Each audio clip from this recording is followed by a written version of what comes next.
সবাইকে স্বাগতম পাইথনের এই লেকচারে। এই ভিডিওতে আমরা জানব কেন পাইথন শিখবেন এবং পাইথন 2 এবং পাইথন 3 এর মধ্যে পার্থক্য কী। আমি চাইবো এই লেকচারগুলি বর্ণনা করে পাইথন ইনস্টলেশন এবং লাইভ কোড সেকশনে চলে যাওয়ার জন্য। তো চলুন শুরু করা যাক।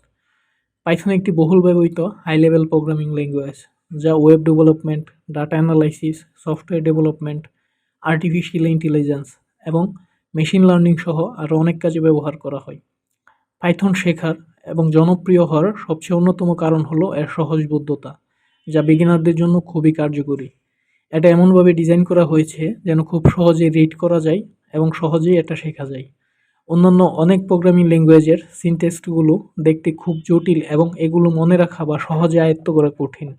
তবে পাইথনকে এমনভাবে ডিজাইন করা হয়েছে যেন খুব সহজে দেখে বুঝতে পারা যায় এবং শেখা যায়। যদি আপনি পাইথন নাও জানেন কিন্তু অন্যান্য প্রোগ্রামিং ল্যাঙ্গুয়েজ জানেন, তবে আপনি পাইথনের কোডগুলি দেখেই স্টেপ বাই স্টেপ অনেক কিছু বুঝতে পারবেন। পাইথন শেখার আরেকটি কারণ হলো পাইথনের প্রচুর লাইব্রেরি এবং ফ্রেমওয়ার্ক রয়েছে, যা ব্যবহার করে খুব সহজে এবং কম সময়ে কোড করা যায়। তাছাড়া অনলাইনে পাইথনের অনেক ডকুমেন্টেশন এবং হেল্পফুল রিসোর্স রয়েছে। পাইথন শেখার আরেকটি কারণ হলো জব মার্কেটে এটার হাই ডিমান্ড। এই চার্টে আপনারা দেখতে পাচ্ছেন পাইথন বর্তমানে সবচেয়ে পপুলার ল্যাঙ্গুয়েজগুলির একটি। দিস মিন্স ডেভেলপারদের খুব বড় একটি কমিউনিটি পাইথন নিয়ে কাজ করে। ডাটা অ্যানালাইসিস করার জন্য পাইথনের জনপ্রিয় লাইব্রেরি হলো প্যান্ডাস এবং নামপাই, যা গুগল, ফেসবুক এবং নাসার মতো বিগ জায়ান্টগুলি তাদের ডাটা অ্যানালাইসিস করতে ইউজ করে।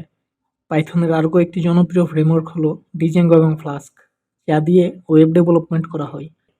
এই ফ্রেমওয়ার্কগুলি ইনস্টাগ্রাম, পিন্টারেস্ট এবং মজিলার মতো কোম্পানিগুলো তাদের ওয়েব ডেভেলপমেন্ট প্রজেক্টে ইউজ করেছে। তাছাড়া মেশিন লার্নিং এবং আর্টিফিশিয়াল ইন্টেলিজেন্সের জন্য পাইথন খুবই জনপ্রিয়। অ্যামাজন, মাইক্রোসফট, ওবার তাদের মেশিন লার্নিং প্রজেক্টে পাইথন ইউজ করেছে।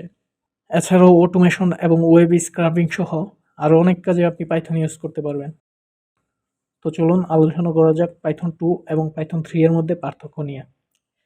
পাইথন 2 রিলিজ হয়েছিল 2000 সালে এবং 2008 সালে পাইথন 3 রিলিজ হওয়ার আগ পর্যন্ত এটি বহুল ব্যবহৃত হয়েছে। পাইথন 3 হলো পাইথন 2 এর আপডেট ভার্সন, যেখানে কিছু নতুন ফিচার অ্যাড করা হয়েছে এবং সিনট্যাক্সগুলোতে কিছু পরিবর্তন করা হয়েছে। আপনি যদি কোনো শব্দ বা কোনো কিছুর সাথে প্রাথমিক অবস্থায় অপরিচিত হন, তাহলে ধৈর্য না হারিয়ে কোর্সটি করতে থাকুন। কোর্সটি করতে করতে সব কিছুর সাথে খুব ভালোভাবে পরিচিত হয়ে যাবেন। আপনি চাইলে পাইথন 2 এবং পাইথন 3 এর পার্থক্য নিয়ে আরও বিস্তারিত জানতে ওয়েব সার্চ করতে পারেন। তো এই লেকচারটি এখানেই শেষ করছি। দেখা হচ্ছে পরবর্তী লেকচারে।